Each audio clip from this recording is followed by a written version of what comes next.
إن الحمد لله نحمده ونستعينه ونستغفره ونعوذ بالله من شرور أنفسنا ومن سيئات أعمالنا.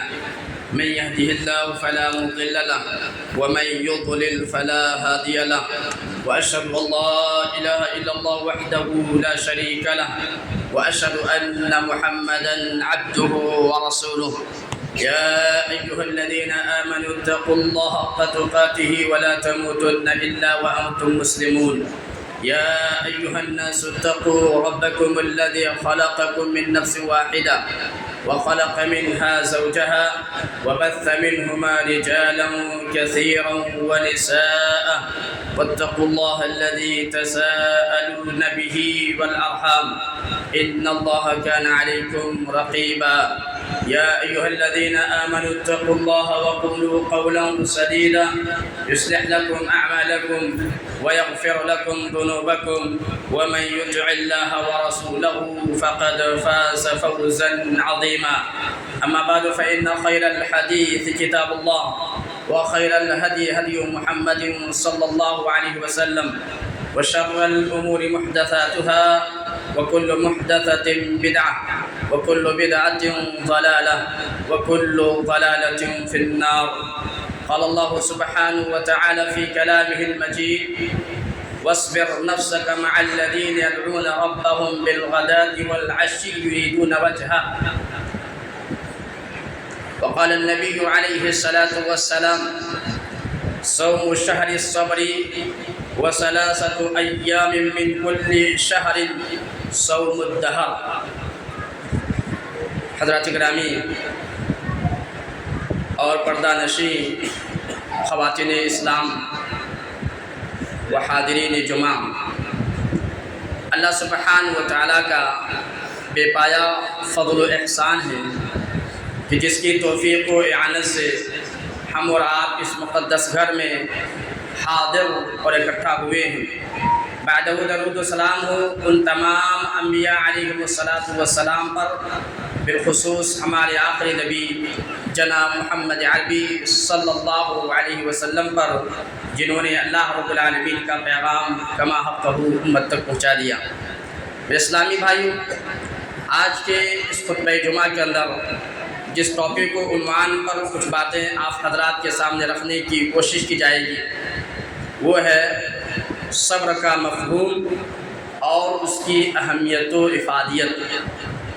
میرے اسلامی بھائیوں، خطبہ مسنونہ کے بعد میں نے مسند احمد کی ایک صحیح روایت پڑھی ہے، جس کے اندر پیارے نبی صلی اللہ علیہ وسلم نے اس مہینے کو صبر کا مہینہ قرار دیا ہے۔ اللہ کے نبی صلی اللہ علیہ وسلم نے فرمایا: صوم شہر الصبر وثلاثۃ ایام من کل شہر صوم الدہر۔ کہا صبر کے مہینے کا روزہ رکھنا اور ہر مہینے میں 3 دن کا روزہ رکھنا گویا کہ انسان نے پورے سال روزہ رکھا۔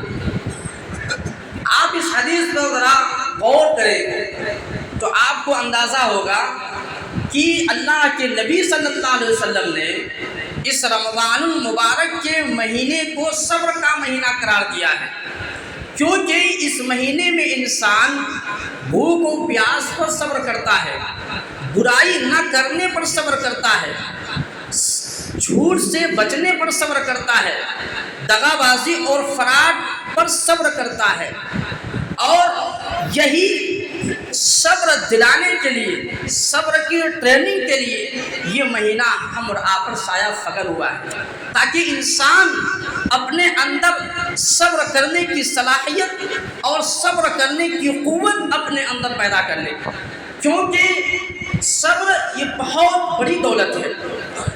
اور صبر عربی زبان کا ایک لفظ ہے جس کا معنی ہوتا ہے روکنا، بند کرنا۔ اللہ رب العالمین نے قرآن کریم کے اندر فرمایا: وَاصْبِرْ نَفْسَكَ مَعَ الَّذِينَ يَدْعُونَ رَبَّهُمْ بِالْغَدَاةِ وَالْعَشِيِّ يُرِيدُونَ وَجْهَهُ۔ اور اے نبی آپ اپنے آپ کو ان لوگوں میں بند رکھیے جو صبح و شام اللہ رب العالمین کو پکارتے ہیں اور اللہ رب العالمین کی رضا اور اللہ رب العالمین کی خوشنودی کو چاہتے ہیں۔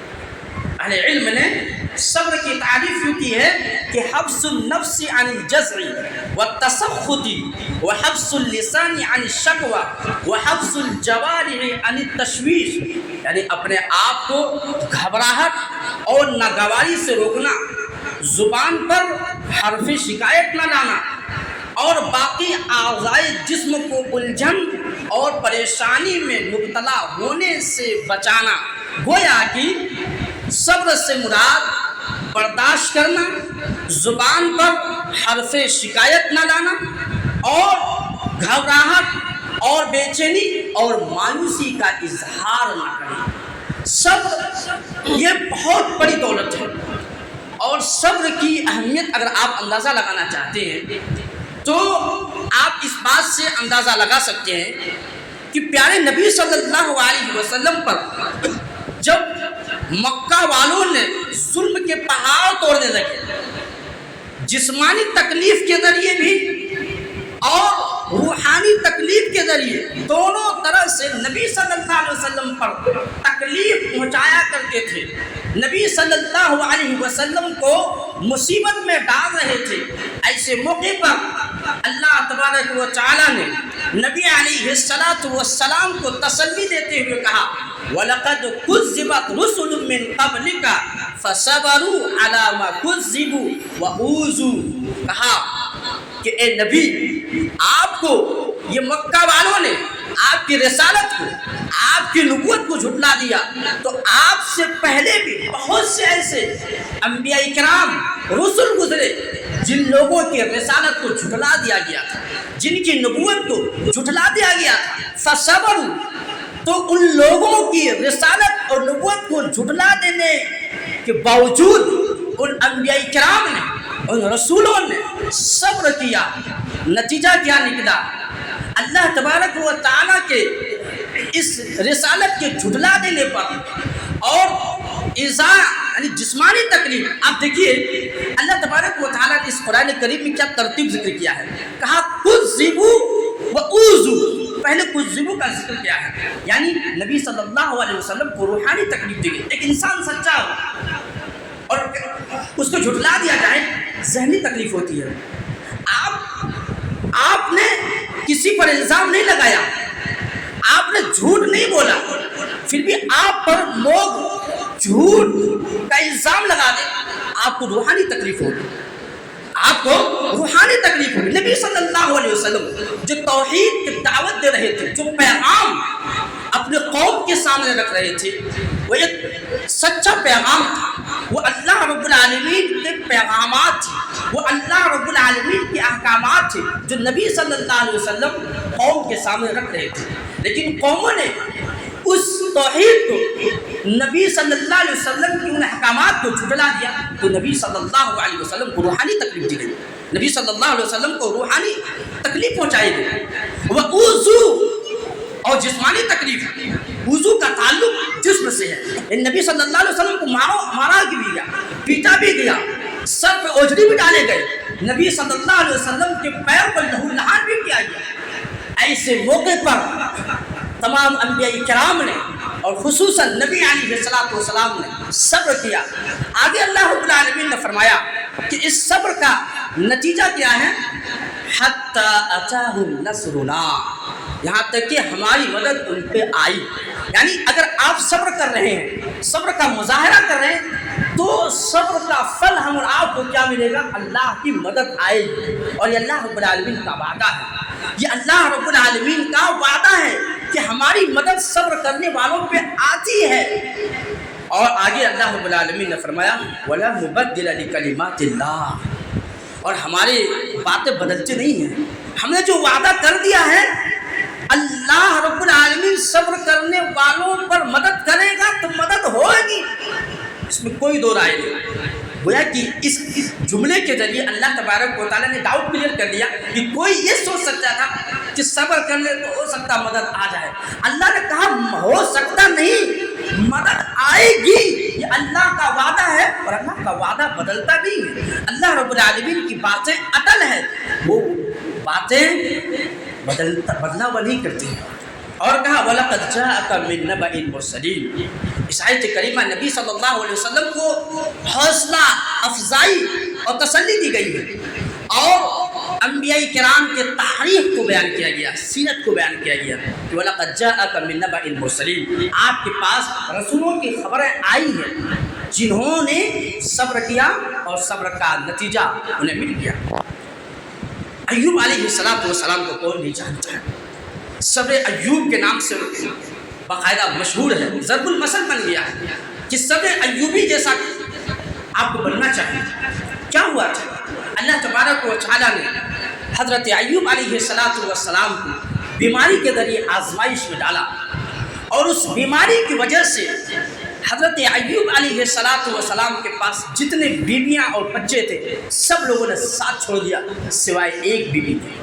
اور چونکہ جب حضرت ایوب علیہ السلام بیمار پڑ گئے تو جانوروں کو دیکھ بھال نہیں کر سکے، اپنے مال اور جائیداد کا دیکھ بھال نہیں کر سکے، وہ مال بھی تباہ ہو گئی، وہ مال بھی برباد ہو گیا، بچے بھی چلے گئے، بیویاں بھی چلی گئی، مال بھی لٹ گئے۔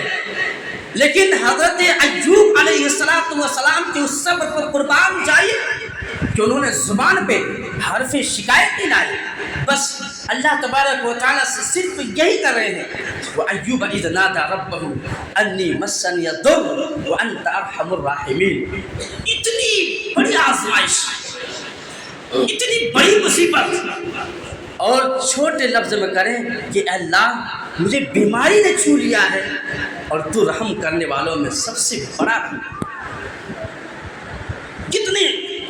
کتنے برداشت کیے ہوں گے، وہ بھی 1-2 سال کی بات نہیں، سیرتوں میں، تفسیروں میں، حدیثوں میں بات ملتی ہے کہ 10-12 سال تک حضرت ایوب علیہ السلام اس بیماری میں مبتلا رہے، اور جب اس بیماری پہ صبر کیا اور اللہ تبارک و تعالیٰ سے مدد کا مطالبہ کیا تو اللہ تبارک و تعالیٰ نے اس صبر کا نتیجہ یہ دیا کہ اللہ تبارک و تعالیٰ نے حضرت ایوب علیہ السلام سے کہا ارکض برجلک ھذا مغتسل بارد وشراب۔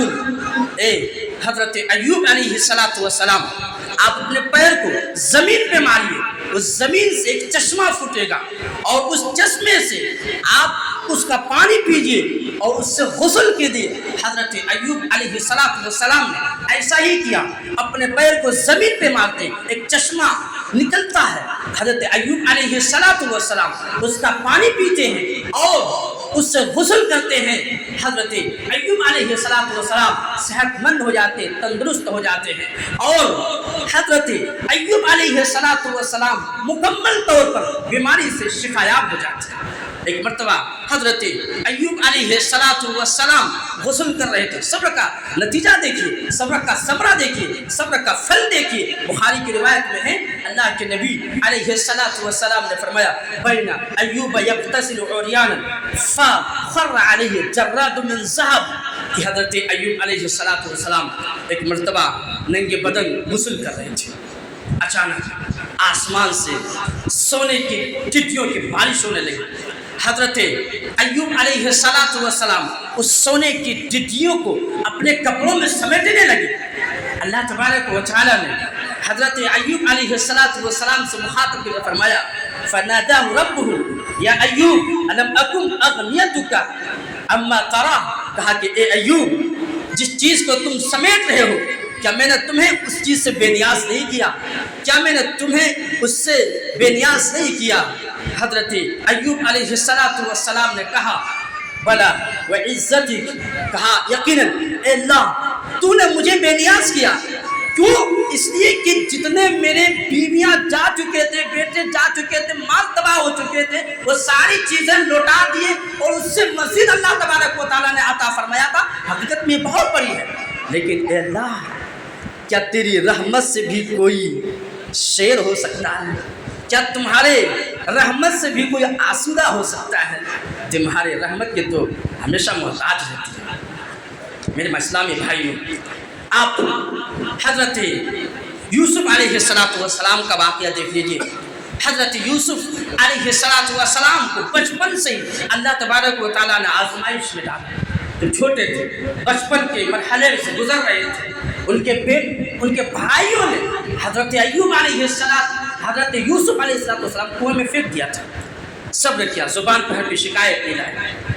اور جب بڑے ہوئے تو مصر کی بیوی نے اسے الزام لگایا، جس الزام کی وجہ سے جیل خانے کی صعوبتیں اور جیل خانوں کی تکلیفوں کو برداشت کیا. تقریباً یہ سلسلہ 9 سے 10 سال تک جیل کے اندر رہے.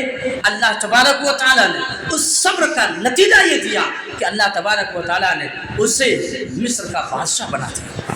یہ صبر کا نتیجہ ہوتا ہے. اور صبر اگر آپ کر رہے ہیں تو یقین جانیے کہ اللہ تبارک و تعالیٰ آپ کی مدد کریں گے اور آپ کے پاس اللہ کی مدد آئے گی. یہ اللہ کا وعدہ ہے. اسلامی بھائیوں، صبر کے سلسلے میں یہ تو مرد حضرات کی 2 واقعات ہیں. آپ عورتوں کا جب صبر دیکھیں گے تو آپ کے روگٹھے کھڑے ہو جائیں گے کہ عورتیں، خواتین صرف نازک ہوتی ہیں، لیکن اپنے وقت میں صبر کا ایسا نمونہ پیش کیا کہ تاریخ اس صبر پر رشک کرتی ہے اور تاریخ اس صبر کو بار بار دہراتی ہے کہ آخر صرف نازک نے ایسا صبر کیسے کر دکھایا، اس طرح صبر کا مظاہرہ کیسے کیا. جن کے پاس بے صبری زیادہ ہوا کرتے ہیں پھر بھی وہ صبر دکھائی تو دکھائی کیسے، ہمت آئی تو آئی کیسے. اب تاریخ کے حوالے سے آپ کو واقعہ بیان کرتا ہوں. صحیح بخاری اور صحیح مسلم کے اندر یہ واقعہ موجود ہے. ام سلیم رضی اللہ تعالی عنہا، یہ صحابیہ ہیں، اس کا واقعہ میں آپ کے سامنے بیان کرتا ہوں. خصوصاً میں عورتوں سے گزارش کروں گا کہ آپ اس واقعے کو سنیں اور ام سلیم کی طرح اپنے اندر صبر کا مادہ پیدا کیجیے. یقین جانیے کہ جب عورتوں کے اندر صبر کا مادہ آ جائیں گے معاشرے کے اندر امن آنا طے ہے. واقعہ یہ ہے، انس بن مالک رضی اللہ تعالی عنہ حدیث کہتے ہیں کہ ماتا ابن ابی طلحہ من ام سلیم، کہ ابو طلحہ رضی اللہ تعالی عنہ کا بیٹا جو ام سلیم رضی اللہ تعالی عنہ سے تھی انتقال کر گئی. فقالت لأهلها لا تحدثوا ابا طلحہ بابنه حتى اكون احدثه. کہا چونکہ ابو طلحہ گھر سے باہر تھے، ام سلیم نے اپنے گھر والوں سے کہا کہ جب میرا شوہر ابو طلحہ گھر آئے تو اس بیٹے کی انتقال کی خبر مت دیجیے گا، میں خود ان کو اس کے انتقال کا خبر دوں گی. ہوا ایسا ہے. کہا فجاء ابو طلحہ رضی اللہ تعالی عنہ باہر سے گھر آئے. بخاری کی روایت میں ہے کہ ابو طلحہ رضی اللہ تعالی عنہ گھر میں داخل ہوتے ہی کہا کہ بیٹا کیسا ہے؟ کہا بیٹا آرام پا چکا ہے اور مجھے امید ہے کہ یہ بیٹا کافی دیر تک آرام فرمائیں گے. اس سے ایک جملہ یہ معلوم ہوا کہ اگر کسی عورت کو یہ شک ہے کہ ہمارے شوہر پریشان ہیں اور اس جملے کے بتانے سے وہ پریشانی میں مبتلا ہو سکتے ہیں، کوئی ایسا جملہ بولے جس کا 2 معنی ہو، جس کا 2 مفہوم ہو. ام سلیم نے آرام سے مفہوم لے لیا کہ آپ کا بیٹا انتقال کر گیا اور وہ کافی دیر تک آرام فرمائے کیونکہ وہ تو انتقال فرماتے تھے. کہا فجاء ابو طلحہ رضی اللہ تعالیٰ عنہ گھر تشریف لائے. فقربت الیہ عشاء، ایک حدیث کے اندر ہے حیّت لہو، کہ ام سلیم رضی اللہ تعالی عنہا نے اپنے شوہر کے لیے کھانا تیار کیا، بہترین کھانا بنایا. یہ جسمانی خدمت ہے کہ میرا شوہر باہر سے آیا ہوا، بھوکا ہوگا، پیاسا ہوگا اور کس حالت میں ہوگا، اس کو سب سے پہلے کھانا پیش کیا جائے.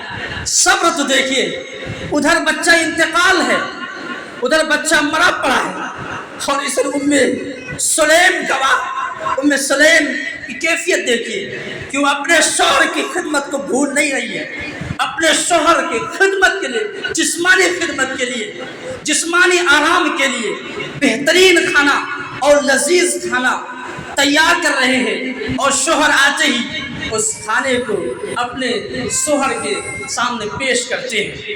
ام سلیم رضی اللہ تعالی عنہ جب وہ کھانا پیش کرتی ہیں، ابو طلحہ رضی اللہ تعالی عنہ کھائے اور پانی بھی پیے۔ اس کے بعد وَنَحَلَتْ، اور کہا، حدیث کے الفاظ ہیں کہ وَنَحَلْتُهُ فِي جَانِبِ الدُّورِ، اس بچے کو ام سلیم رضی اللہ تعالی عنہ نے نہلا دھلا کر کے، کفن وغیرہ پہنا کر کے گھر کے کونے میں رکھ دیا تاکہ میرے شوہر کی نظر نہ پڑے، کیونکہ میرے شوہر باہر سے آئے ہوئے اس پہ نظر پڑیں گی کہ بچہ انتقال ہے، اس کی کیفیت کیا ہوگی، اس کی حالت کیا ہوگی۔ یہ ہے روحانی خدمت۔ ایک تو جسمانی خدمت کہ اپنے شوہر کے لیے کھانا تیار کر رہے ہیں اور کھانا پیش کر رہے ہیں، ادھر جسمانی خدمت کے بعد روحانی خدمت یہ کر رہے ہیں کہ جو بچہ انتقال ہو گیا ہے اس بچے کو گھر کے کونے میں رکھ دے تاکہ میرے شوہر کی نظر اس بچے پر نہ پڑے۔ اگر میرے شوہر کا اس پر نظر پڑے گی تو کیفیت کیا ہوں گی۔ یہ ہے روحانی خدمت۔ جائیے قربان ام سلیم پر کہ اس کیفیت میں بھی اپنے شوہر کی روحانی اور جسمانی خدمت کو بھول نہیں رہے ہیں۔ اس کے بعد ثم تصنعت له احسن ما كانت تصنع قبل ذلك فوقع بها، اس کے بعد خوب سج دھج کر کے اپنے شوہر کے پاس آئے تاکہ اگر شوہر کو خواہش ہے تو خواہش بھی پوری کر لے، اور اس لیے خوب سج کر کے دھج کر کے اپنے شوہر کے پاس آئے، اور اتنے سجے دھجے حالت میں ابو طلحہ رضی اللہ تعالی عنہ دیکھا تو اپنے بیوی سے صحبت بھی کیا، کھانا بھی کھا لیے، صحبت بھی کر لیے۔ اس کے بعد ابو طلحہ اور ام سلیم رضی اللہ عنہما دونوں سو جاتے ہیں، اور یہ تو صبر ہے، اور صبر پہ مزید یہ کہ اپنے شوہر کو حوصلہ بھی دے رہے ہیں، اپنے شوہر کو حوصلہ افزائی کے کلمات بھی کہہ رہے ہیں۔ کیا کہہ رہے ہیں؟ کہا یا ابا طلحہ ارأیت لو ان قوما اعاروا وعاریتهم اہل بیت فتلوا عاریتهم الہم ان یمنعوهم، کہا کہ اے میرے شوہر، اگر کسی قوم نے آپ کو کوئی چیز رکھنے دیا ہو اور پھر وہ اپنے چیز واپس لینے کے لیے آیا ہو تو کیا آپ اس چیز کو روک لیں گے یا دے دیں گے؟ شوہر نے کہا ظاہر سی بات ہے، سامان تو ان کا ہے، میرے پاس تو بطور امانت رکھی ہوئی ہے، ہم تو اسے دے دیں گے۔ کہا کہ ابو طلحہ، آپ کا بیٹا اس دنیا سے جا چکا ہے، جو رب نے آپ کو بطور امانت دیا تھا وہ امانت واپس لے لیا۔ شوہر ابو طلحہ شدید ناراض ہوئی، کہا یہ بات مجھے پہلے کیوں نہ بتائی، اگر مجھے پہلے معلوم ہوتے تو کیا میں اتنے بہترین طریقے سے کھانا تناول فرماتا۔ بچہ انتقال ہوا ہے، میں نے کھانا بھی کھا لیا، بچہ انتقال ہوا ہے، میں نے آپ سے اپنی خواہش بھی پوری کر لی ہے، اور تو اب بتا رہی ہے۔ ابو طلحہ دوڑے بھاگے نبی علیہ السلام کے پاس آئے اور کہا کہ اے اللہ کے نبی، میری بیوی نے میرے ساتھ یہ کام کیے ہیں۔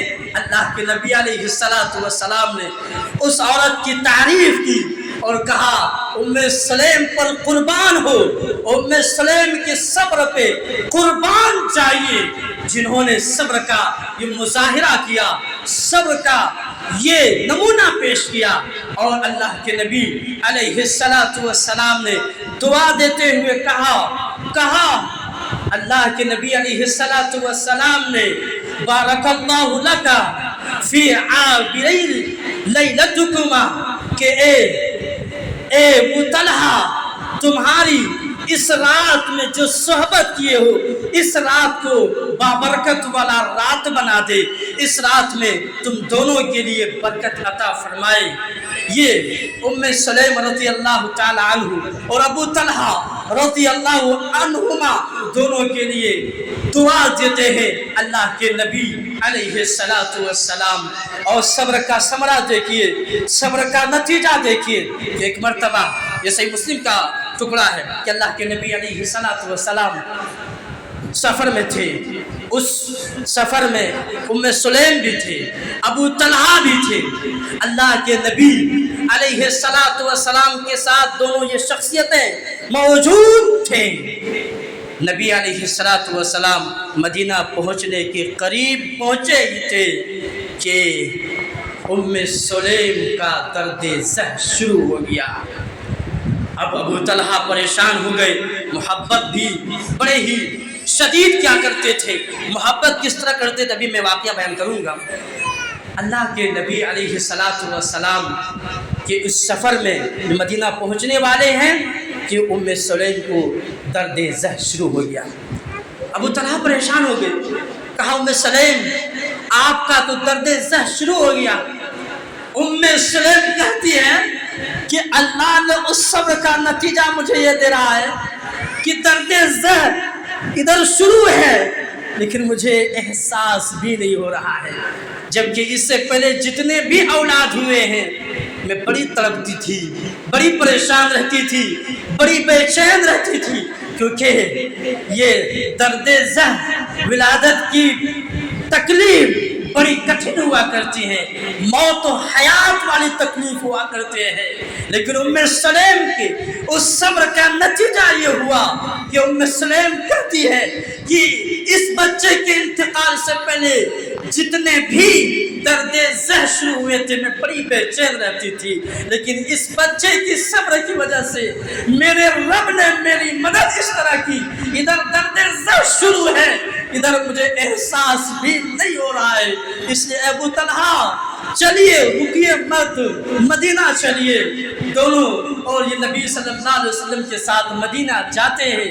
مدینہ پہنچتے ہی ام سلیم کی ولادت ہو جاتی ہے، اور ام سلیم کی جب ولادت ہوتی ہے تو بچے کی فکر سب سے پہلے یہ ستا رہی ہے کہ بچہ نیک بنے، بچہ نیک بنے، صالح بنے۔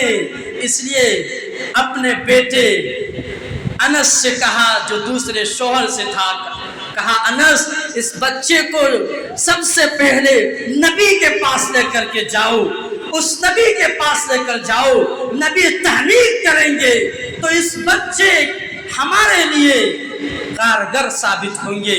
ہوا ایسا ہی کہ ام سلیم کی وہ بچے اس کا بیٹا انس نبی کے پاس لے کر کے جاتے ہیں۔ نبی صلی اللہ علیہ وسلم نے بچہ کو انس کے ہاتھ میں دیکھتے کہتے ہیں کہ انس یہ ام سلیم کا لڑکا ہے نا؟ کہا ہاں یہ ام سلیم کا لڑکا ہے۔ نبی علیہ السلام نے مدینہ سے عجوہ کھجور کا مطالبہ کرتے ہیں، اور عجوہ کھجور کے ذریعے نبی علیہ السلام اپنے منہ کے ذریعے اس کھجور کو چباتے ہیں، جس کو عربی زبان میں تہنیک کے لفظ سے موصول کیا جاتا ہے۔ پھر چبا کر کے اس بچے کے منہ میں رکھتے ہیں، اور بچہ اپنے منہ کو گھمانے لگتے ہیں۔ اللہ کے نبی علیہ السلام مسکرا کر کے کہتے ہیں کہ دیکھیے انصار کے بچوں کو کھجور کس طرح پسند ہے، انصار کے بچوں کو میٹھا کس طرح پسند ہے۔ میرے بھائیوں، اس کے بعد نبی علیہ السلام نے اس کا نام عبداللہ رکھا۔ اس حدیث سے کئی ایک باتیں ہم اور آپ کو معلوم ہوتے ہیں۔ پہلی بات تو خواتین کے لیے ایک سبق ہے، خواتین کے لیے ایک پیغام ہے کہ شوہر کی خدمت کرنا یہ آپ کی اولین ذمہ داری ہے، یہ آپ کی اولین فریضہ ہے۔ جسمانی خدمت بھی، روحانی خدمت بھی۔ جسمانی خدمت یعنی اس کا دیکھ بھال کرنا، چاہے اس کو کھان پان سے تعلق ہو، اور اسی طریقے سے جسم کو آرام پہنچانے کے تعلق ہو، کسی بھی ناحیے سے ہو، آپ اس کو جسمانی طور پر آرام پہنچائیں، اور یہ آپ کا اولین ذمہ داری ہے۔ اسی طریقے سے اس حدیث سے دوسری بات یہ معلوم ہوتی ہے کہ عورتوں کے لیے یہ اولین ذمہ داری بھی ہے کہ روحانی سکون بھی پہنچائے۔ اگر شوہر آپ سے اپنی شہوت پوری کرنا چاہ رہے ہیں تو آپ دل کھول کر کے خوشی کے ساتھ آپ اس کو اپنی خواہش پوری کرنے دیں، ٹال مٹول نہ کریں۔ ہمارے عورتیں اس معاملے میں بڑی ہی نازک ہے اور اس معاملے میں بڑی گڑبڑی کرتی ہے، اور اس معاملے میں میں نے دیکھا اس میں اکثر عورتیں ناکام نظر آتے ہیں۔ ٹھنڈک کا موسم ہو، عورتوں کے ناٹک شروع ہو جاتے ہیں، شوہر کی روحانی خدمت کا خیال نہیں رکھا جاتا ہے۔ جبکہ ام سلیم کا بچہ انتقال ہوا، اس سے بڑی کوئی تکلیف ہو سکتی ہے؟ نہیں ہو سکتی ہے۔ لیکن روحانی خدمت کا معیار یہ ہے کہ بچہ انتقال ہو گیا، یہ رب کی امانت لے لیا، لیکن جو شوہر کی روحانی خدمت ہے اس خدمت پہ فرق نہیں آنی چاہیے۔ اور اسی طریقے سے میرے اسلامی بھائیوں، ام سلیم کا صبر کا نتیجہ ایک یہ بھی نکلا کہ اس صبر کے بعد اللہ تعالیٰ نے جتنے بھی بچے اللہ تعالیٰ نے عطا کیے وہ سب حافظ قرآن تھے، سب عالم دین تھے۔ اللہ، صبر کے نتیجے کتنے اہم ہیں۔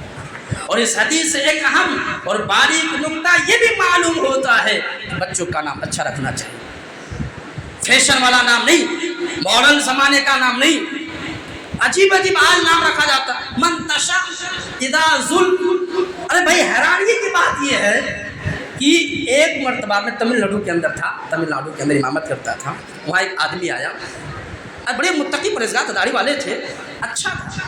میں پوچھا بچے کا نام کیا ہے؟ ابو لہب بتا رہا ہے، بچے کا نام ابو لہب بتا رہا ہے۔ نعوذ باللہ من ذالک۔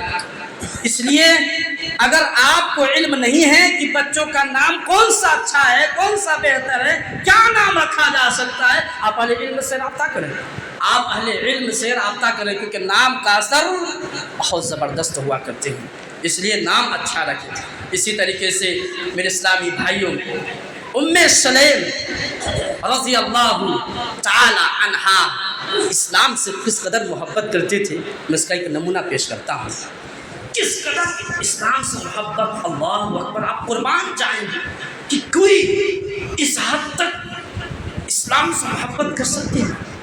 حدیث اس طرح ہے، اور وہ روایت سنن نسائی کی ہے، اور امام البانی رحمہ اللہ اس روایت کو صحیح کرا دیتے۔ کہا خطب ابو طلحہ ام سلیم، کہ ابو طلحہ رضی اللہ تعالی عنہ نے نکاح کا پیغام ام سلیم کے پاس بھیجا۔ فقالت، ام سلیم کہتی ہے واللہ ما مثلک یا ابا طلحہ یرد، کہا کہ اے ابو طلحہ، آپ جیسے نوجوان، بہادر، خوبصورت، مال میں بھی، سیرت میں بھی، اخلاق میں بھی، آپ جیسے نوجوانوں کا نکاح پیغام کو رد نہیں کر سکتا، ولکنک رجل کافر، لیکن تو ایک کافر مرد ہے، تو ایک کافر شخص ہے۔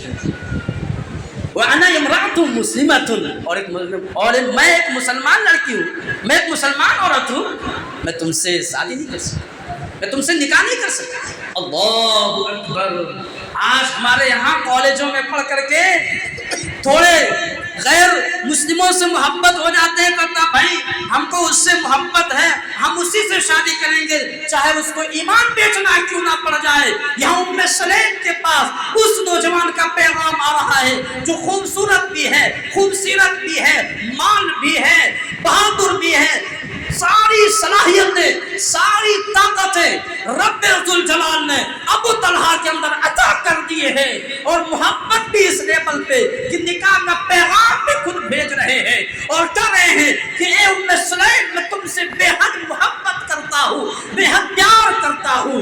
ام سلیم کہتی ہے آپ کا پیار ایک طرف، آپ کی محبت ایک طرف، میرا اسلام ایک طرف، ہم تم سے شادی کر نہیں سکتے، کیونکہ تمہارا جو اسٹیٹس ہے وہ تم غیر مسلم ہو، تم مسلمان نہیں ہو، ہم تم سے شادی نہیں کر سکتے، گرچہ یہ ساری خوبیاں، ساری صلاحیتیں رب نے تمہارے اندر کیوں نہ عطا کر دیے ہو، لیکن چونکہ میں ایک مسلمان لڑکی ہوں، میں ایمان سے سودا نہیں کر سکتی۔ یہ ہے ایمان سے محبت۔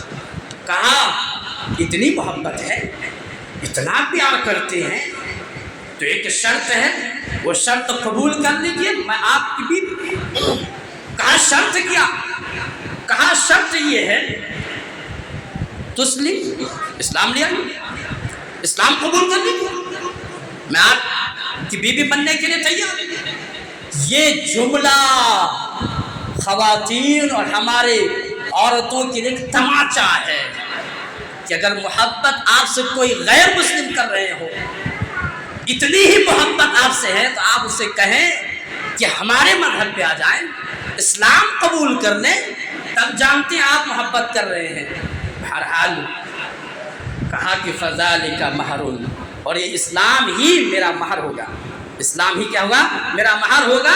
وما اسألک غیرہ، اور اس سے بڑھ کر میں تم سے کچھ بھی نہیں چاہوں گا۔